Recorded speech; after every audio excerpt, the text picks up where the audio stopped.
Hello दोस्तों, मैं doctor Kailash Goyal, acupressure therapist एवं हैप्पी लाइफ मोटिवेटर, आपका अपने इस वीडियो चैनल में स्वागत करता हूं। मेरे आज के वीडियो चैनल का विषय होगा नेक एवं शोल्डर पेन, कंधे एवं गले का दर्द।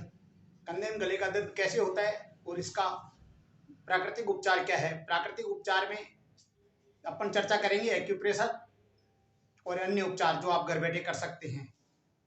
सर्वप्रथम तो यह देखेंगे नेक पेन होता क्यों है, कैसे होता है, इसके कारण क्या हैं, कॉज ऑफ नेक पेन्स, अपन इस पे चर्चा करेंगे।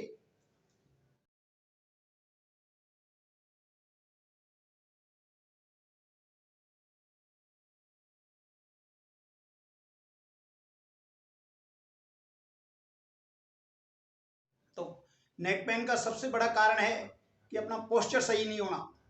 कई बार क्या होता है, जैसे महिलाएं घर पे खाना बनाती है, खाना बनाते टाइम उनकी स्थिति यह होती है कि वो झुक के खाना बनाती है। थोड़ा सा उनका क्या है, गले की स्थिति थोड़ी नीचे की ओर होती है। जब खाना बेलती है, रोटी बेलती है, तो नीचे की ओर गर्दन झुकी रहती है। तो नीचे की ओर गर्दन झुकने से क्या होता है, कुछ कंप्रेस हो जाती है नसें। जो एनर्जी फ्लो बहता रहता है, वो एनर्जी फ्लो कहीं ना कहीं उसमें फ्लो में रुकावट आ जाती है। तो फ्लो रुकावट आने से नेक पेन होता है। इसके अलावा कई बार क्या होता है, आप जैसे आप काम कर रहे हो, घर पे काम करते करते कोई फ़ोन आ गया, आपने गर्दन टेढ़ी करके फिर फ़ोन सुना, तो ये आदत बन जाती है। तो इस तरह करते करते आप क्या हाथ से भी कोई काम कर रहे हैं और गर्दन भी इधर झुका रखी है, तो इससे क्या है, नसें सिकुड़ जाती है। तो एक कंप्रेस होने के कारण फ्लो सही नहीं होता और वो दर्द की स्थिति हो जाती है। इसके साथ साथ कई बार लैपटॉप कंप्यूटर पे काम करते हैं, लैपटॉप और कंप्यूटर पे काम करते करते अपना पोस्चर सही नहीं होता, झुकाव की स्थिति रहती है, आदमी नीचे झुका रहता है। तो झुकने के कारण क्या होता है, उसको काफ़ी परेशानी होती है। तो जो परेशानी होती है, तो उससे क्या है, नसें दब जाती है। नसों की आदत वो होती है हमेशा क्या है, उसमें संकुचन रहता है, संकुचन रहने से उसको पेन रहता है। इसके अलावा एक कारण और है, जैसे आप कहीं बाइक पे जा रहे हो, स्कूटर पे कहीं जा रहे हो, जाते जाते कहीं झटका लग गया स्पीड ब्रेकर में, वो भी एक कारण है। उसके कारण भी आपकी गर्दन की स्थिति खराब हो जाती है, गर्दन की नसें कंप्रेस हो जाती है, जिससे आपको परेशानी होती है। हल्का हल्का पेन होता है, वो आगे बढ़ जाता है यदि आप ध्यान नहीं देते। इसके अलावा भी और बहुत से कारण हैं, जैसे मान लो कहीं एक्सीडेंट हुआ है, एक्सीडेंट में आपको कहीं परेशानी हुई है, तो उससे भी ये हो सकता है। और इसके अलावा जैसे आप फोन सुनते हैं सारे दिन फोन सुनने से कभी इस कान पे कभी उस कान पे, ये भी एक कारण है। लैपटॉप और मोबाइल पे सारे दिन लगे रहना भी एक महत्वपूर्ण कारण है इसका। और कई बार क्या होता है, आप कोई भी काम कर रहे हो तो उसका ज़्यादा से ज़्यादा उपयोग करो आप। जैसे मान लो गर्दन का आप बहुत ज़्यादा उपयोग कर रहे हो, कहीं भी बैठे हो, एक जगह बैठे रहने से 10 घंटे आप एक जगह बैठे रहो, एक जगह एक ही टकटकी लगा के कोई काम देख रहे हो, इससे भी आपके गर्दन में दर्द हो जाता है। तो आप क्या कहीं भी ध्यान रखो कि गर्दन की स्थिति बिल्कुल सही रहे। आप कंप्यूटर में बैठे हो, थोड़ी थोड़ी देर में आप उठते रहो, उठ जाओ, ये गर्दन को थोड़ा इधर उधर कर लो, तो ये कंप्रेस की स्थिति खत्म हो जाएगी। ये कंप्रेस होने के कारण क्या है, काफ़ी दिक्कत होती है। शुरू शुरू में आपको मालूम नहीं पड़ता, लेकिन आगे जाके ये स्थिति खराब होती है और आगे दर्द बढ़ता रहता है। ये दर्द गले में क्या है, C1 से लेके C7 तक वर्टिब्रा होती हैं। ये छोटी छोटी नसें होती हैं स्पाइन की, जो C1 से C7 तक होती है, जिनका यदि हल्का सा भी कहीं कोई कंप्रेस हो गई, तो ये नसें यहाँ से हाथों तक में आता है ये दर्द। तो हाथों तक में ये ट्रेवल करेगा तो काफ़ी परेशानी होगी। कई बार क्या होता है, छोटी छोटी नसों में थोड़ी सी भी यदि एनर्जी फ्लो सही नहीं हो रहा, तो आपको नमनेस आ सकती है, अंगुलियों तक में दर्द जा सकता है, हाथों में दर्द होता है, शोल्डर पेन होता है, नेक में परेशानी होती है, इधर उधर घुमाने में समस्या होती है। इस कारण काफ़ी समस्याएं होती है। तो इसलिए क्या है, आप हमेशा ये ध्यान रखें कि आपके जहाँ भी आप काम कर रहे हो, जिस भी स्थिति में काम कर रहे हो, वो स्थिति बार बार चेंज करते रहें। आप जैसे झुक के खाना बना रहे हो, तो थोड़ी देर बाद आप बिल्कुल सही हो जाएं। आप जैसे कढ़ाई में से कुछ निकाल रही है महिलाएं, तो वो भी क्या है, थोड़ी देर बाद सही हो जाए, गर्दन को इधर उधर कर लें, ताकि वो कंप्रेस सही होता रहे हाथों हाथ। मतलब एक ही पोस्चर में हमेशा रहना। रात को सोते रहें तो गर्दन पे तकिया दो दो तीन तीन लगा लेते हैं, इससे भी क्या होता है, गर्दन में दर्द हो जाता है। आप तकिए की स्थिति ये होनी चाहिए, तकिया पतला लगाएं। लेकिन लोग बागों कुछ की आदत होती है, कुछ लोगों की आदत होती है कि वो दो दो तीन तीन तकिया लगा लेते हैं। तो दो दो तीन तीन तकिया से लगाने से क्या है, गर्दन ऊंची रह जाती है। गर्दन ऊंची रहती है तो कुछ नसें खिंचाव में हो जाती है और कुछ कंप्रेस हो जाती है। तो जो फ्लो होना चाहिए, जो फ्लो बहना चाहिए, वो एक्यूप्रेशर एवं प्राकृतिक चिकित्सा प्रशिक्षण प्राप्त कर एक्यूप्रेशर विशेषज्ञ बने। हमारे प्रशिक्षण की विशेषताएं: निःशुल्क पाठ्य पुस्तक, निःशुल्क एक्यूप्रेशर किट, उचित शुल्क, गहन प्रशिक्षण, अल्प समयावधि एवं प्रशिक्षण पश्चात एक आकर्षक प्रमाण पत्र। रजिस्ट्रेशन एवं अन्य जानकारी के लिए संपर्क करें 9928318567। एक बार पुनः नंबर नोट करिए 9928318567। फ्लो बह नहीं पाता, और फ्लो नहीं बहने से उसमें क्या है, दर्द होता है। तो धीरे धीरे क्या है, पहले तो मालूम नहीं पड़ता और धीरे धीरे ये दर्द बढ़ जाता है, बढ़ने के बाद परेशानी बढ़ती है। तो जब भी आपको दर्द हो तो आप थोड़ी एक्सरसाइज करें, ध्यान दें कि उसको जो आपका पोस्चर है उसको कहाँ क्या गड़बड़ हुई उसको सुधारने की चेष्टा करें। यदि आप घर पे नहीं सुधार सकते तो डॉक्टर से कंसल्ट करें। आप घर पे स्वयं ट्रीटमेंट नहीं दें, क्यों, नाजुक नसें होती है। यदि आपके गर्दन पे कहीं इधर उधर नीम हकीम से कहीं फंस गए आप, तो इधर उधर गर्दन पे झटका लग गया तो काफी परेशानी हो सकती है। क्यों, गर्दन एक ऐसी चीज है, यहाँ से सारी जो नसें हैं, नीचे की नसें सारी ऊपर हेड तक जा रही हैं, तो आंत्रपुच्छ पूरा यहाँ से जा रहा है, तो पूरा प्रभावित हो रहा है। इसमें कहीं भी यदि थोड़ी सी भी कहीं गड़बड़ हुई तो आपको काफी परेशानी हो सकती है। इसलिए तत्काल आप संपर्क करें। 1-2 दिन में ठीक हो जाए तो सही है। यदि 1-2 दिन में आपका दर्द सही नहीं है और परेशानी बढ़ रही है तो तत्काल आप जो भी आपके नियर डॉक्टर हैं उनसे कंसल्ट करें। मैं यहाँ इस बारे में कोच के साथ साथ अब आपको बताऊंगा आपका उपचार, आप घर बैठे क्या उपचार कर सकते हो जिससे आपको शीघ्र राहत मिले। एक्यूप्रेशर थेरेपिस्ट होने के नाते मैं पहले आपको एक्यूप्रेशर के कुछ पॉइंट्स बताना चाहूंगा जिसको आप घर पे भी उपयोग कर सकते हैं और मैक्सिमम फायदा उठा सकते हैं। यदि आप इनको करेंगे तो मैं आपको विश्वास दिलाता हूँ कि अच्छा से अच्छा फायदा होगा। फिर भी यदि कोई समस्या आ रही है तो आप मुझसे सलाह ले सकते हैं, आप घर पे कर सकते हैं निःशुल्क। सर्वप्रथम तो आप क्या है, अपने हाथ के अंगूठा है, अंगूठे के पीछे ये जो पीछे का जो हिस्सा है, यहाँ ऊपर से लेके यहाँ तक दबाएं। यहाँ C1 से लेके C7 तक रिफ्लेक्स पॉइंट है, पूरे स्पाइन का रिफ्लेक्स पॉइंट है, तो अपने को C1 से C7 तक दबाना है। C1 से C7 तक ये सर्वाइकल के पॉइंट है, इनको आप हल्के हल्के दबाएं। डेली आप सुबह शाम इस तरह हल्के हल्के मालिश करें, बहुत ज्यादा नहीं दबाना है जिससे कि परेशानी आपको बढ़े। धीरे धीरे दोनों हाथों में आप ये दबाएं। इसके साथ साथ आप बीच का पॉइंट दबाएं, ये सूर्य केंद्र बोलते हैं इसको, सोलर प्लेक्साइड। सोलर प्लेक्साइड में आप प्रेशर दें, मतलब 2 मिनट तक प्रेशर दें इस पे, हल्के हल्के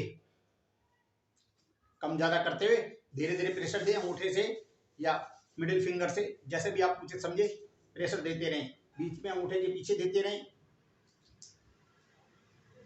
इंडेक्स फिंगर के पीछे देवें, हल्का सा इंडेक्स फिंगर के पीछे देंगे तो इससे आपके हाथों की और सर्वाइकल जो प्रॉब्लम है शोल्डर वगैरह की वो भी ठीक होगी। आप इस तरह इसको रबिंग करते हुए प्रेशर देवें ताकि आपका दर्द सही हो। यहाँ देवें प्रेशर, या आपका दर्द सही करेगा। यहाँ प्रेशर देंगे तो आपका दर्द सही करेगा। इंडेक्स फिंगर और अंगूठा थंब, इसके बीच में जो गद्दी वाला स्थान है लास्ट में जहाँ जोड़ है, वहाँ बीच में यहाँ मसल्स पे आप प्रेशर देवें, इससे आपको फायदा मिलेगा। तो मैंने आपको 3 प्रेशर बताए मेन। फर्स्ट तो यहाँ आप थंब के पीछे वाले हिस्से में, ये आपका स्पाइन का रिफ्लेक्सोलॉजी पॉइंट है, आप यहाँ प्रेशर देवें, बढ़िया प्रेशर रहेगा। यहाँ देना आप, सही रहेगा। इसके अलावा आप इस अंगुली के इंडेक्स फिंगर के पीछे की तरफ देवें, पीछे की तरफ अच्छा प्रेशर देवें, सही रहेगा। मैन ये देवें, एक ये देवें। तो इस तरह ये 4 हो गए, सोलर प्लेक्सस को मिला के 4 पॉइंट है, इनको काम में लेवें, डेली अच्छा काम करेगा। इसके साथ साथ आप कुछ एक्सरसाइज भी कर सकते हैं, जो एक्सरसाइज आपको बड़ी राहत देगी। यदि आप घर पे बैठ के कुछ एक्सरसाइज करेंगे तो आपको अच्छा फायदा मिलेगा। आप एक तौलिया लें, तौलिया लेके उसको फोल्ड कर लें, आधा फोल्ड कर लें, फोल्ड करके उसको रोल टाइप मोड़ लें। रोल टाइप मोड़ के शाम को जब आप रात को सोते हैं तो आप उसको कंधे के नीचे वो लगाएं, तकिया नहीं लगाएं, तकिए के स्थान पे वो लगाएं। वो भी कहाँ लगाएं, गर्दन के और जहाँ शोल्डर होती है जोड़ पे, वहाँ लगा के आप सोएं ताकि ये नसें अपने ढंग पे सेट हो जाए। इसके अलावा आप एक्सरसाइज कर सकते हैं। एक्सरसाइज में ये है, गले की एक्सरसाइज में फर्स्ट तो आप गोमुखासन कर सकते हैं। गोमुखासन बैठ के कर सकते हैं, और गोमुखासन नहीं भी हो तो एक हाथ पीछे डालो और एक हाथ ये, इसको कोशिश करो पीछे से पकड़ने की, एक दूसरे के हाथ पकड़ने की कोशिश करो। इससे क्या है, खिंचाव आएगा आपके शोल्डर पे खिंचाव आएगा। तो मेरी स्थिति ये है, ये स्थिति होनी चाहिए, मतलब जितना हो सके ना आप पकड़ने की चेष्टा करो। तो इस तरह आप पकड़ने की चेष्टा करो। इसके अलावा आप हाथ इस तरह करो, इस तरह करके ये करो, इस तरह करो। आप इस तरह जितना करोगे उतना बढ़िया रहेगा। ये आप घर पे अपने हिसाब से करो जितना, यदि आपके टच होता है तो ठीक है, टच नहीं भी हो तो इस तरह करें आप। ये 2 मिनट से 5 मिनट तक कर सकते हैं। इसके अलावा गर्दन पे इस तरह मोड़ो, इसको शोल्डर को इधर ले जाओ, मतलब शोल्डर को एंटी और गर्दन को दूसरी तरफ, इस तरह आप दोनों तरफ मोड़ सकते हैं, गर्दन को मोड़ सकते हैं। इसके अलावा आप ये कर सकते हो, गर्दन को इसमें अड़ाने की चेष्टा करो, शोल्डर पे ये अड़ाने की चेष्टा करो, इस तरह अड़ाओ। आपको यदि खिंचाओ तो धीरे धीरे करो, कोई दिक्कत नहीं है, एक दिन नहीं करो, दूसरे दिन करो, धीरे धीरे करो। एक दिन नहीं हो, जरूरी नहीं है एक दिन आपका ज्यादा हो, आप थोड़ा थोड़ा इस तरह करें। आप गर्दन को इस तरह करें, गर्दन को अड़ाने की चेष्टा करें। आप क्लॉकवाइज घुमाएं, इसको धीरे धीरे घुमाएं, 5 बार क्लॉकवाइज 5 बार एंटी क्लॉक घुमाएं। ये आप एक्सरसाइज घर पे कर सकते हैं। इसके अलावा भी ज्यादा पेन हो तो आप गर्म तौलिया करके, गर्म तौलिया कैसे करेंगे, गर्म पानी ले, गीजर का गर्म पानी ले सकते हैं घर पे। आप किसी बर्तन में गर्म पानी करके उसमें एक तौलिया डुबो लें, तौलिया डुबो के गर्म पानी में तौलिया डुबो के उसको निचोड़ लें, और थोड़ा सा सुहाता वो तौलिया हो, तब एक कपड़ा रख के, एक सामान्य कपड़ा पहले शोल्डर पे रख लो, उसके ऊपर वो गर्म तौलिया रख के उसको ढक दें, और थोड़ी देर में वो तौलिया सूख जाए तो आपको स्टीम अंदर पहुंचेगी, सिकताव अंदर होगा। इसके एक्यूप्रेशर मसाज एवं स्टीम द्वारा चिकित्सा। एक्यूप्रेशर संबंधी समस्त उपकरणों के लिए संपर्क करें जगदम्बा एक्यूप्रेशर चिकित्सा एवं प्रशिक्षण केंद्र अजमेर। इसके बाद आप तौलिया उतार दें, थोड़ी देर में आपको राहत मिलेगी। इस तरह रोज आप कर सकते हो घर पे, ये गर्म पानी से कर सकते हो, हॉट वाटर बैग आता है आप उससे कर सकते हो, स्टीम से डायरेक्ट कर सकते हो, हल्का हल्का स्वाता जैसे भी हो ना, आप थोड़ा करेंगे तो सेल्स थोड़ा पिघलेंगे, तो आपको थोड़ा राहत मिलेगी। इस तरह ये सब आप घर पे कर सकते हैं। आप तेल मालिश भी कर सकते हैं हल्के हल्के, आपको कोई रबिंग बहुत ज़्यादा नहीं करनी, रबिंग ज़्यादा करने से क्यों, नीम हकीम वगैरह रबिंग ज़्यादा करके और समस्या बढ़ा देंगे। आपको केवल गर्म सिकताव करना है, गर्म तेल से, गर्म तेल हल्का सा लगाएंगे, और उसके बाद यदि आप गर्म पानी का कपड़ा लगाएंगे या स्टीम लेंगे तो तेल अंदर एब्जॉर्ब हो जाएगा और आपको जल्दी फायदा मिलेगा। कई बार क्या होता है, नमनेस होता है, सुबह उठेंगे आपकी पीठ फ्रोजन हो जाएगी, आपको दर्द होगा, तो उस समय आपको स्टीम बढ़िया काम करती है। आप स्टीम ले, गर्म पानी का तौलिया लगाएं, गर्म सेक करें, गर्म तेल मालिश करें, इससे आपको राहत मिलेगी।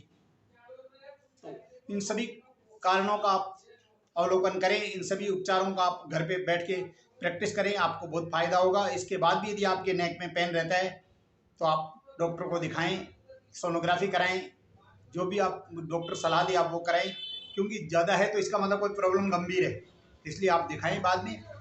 इसके अलावा भी कोई समस्या हो आपके नेक पेन संबंधी, आपको कहीं कोई झिझक हो रही है, कोई आशंका हो रही है, कहीं आप घर पे कर रहे हो फिर भी एक्सरसाइज से फायदा नहीं हो रहा, तो आप मेरे मोबाइल नंबर पे मेरे से संपर्क कर सकते हो। इसी के साथ धन्यवाद। मेरे आज का वीडियो कैसा लगा, यदि अच्छा लगा हो तो इसको सब्सक्राइब करें, लाइक करें, और अपने दोस्तों को, मित्रों को जो उसको परेशानी है उसको ही बताएं, और जितना ज़्यादा हो सके इसका फ़ायदा लें। और कोई समस्या हो तो मुझसे संपर्क करें। इसी के साथ धन्यवाद। जय हिंद।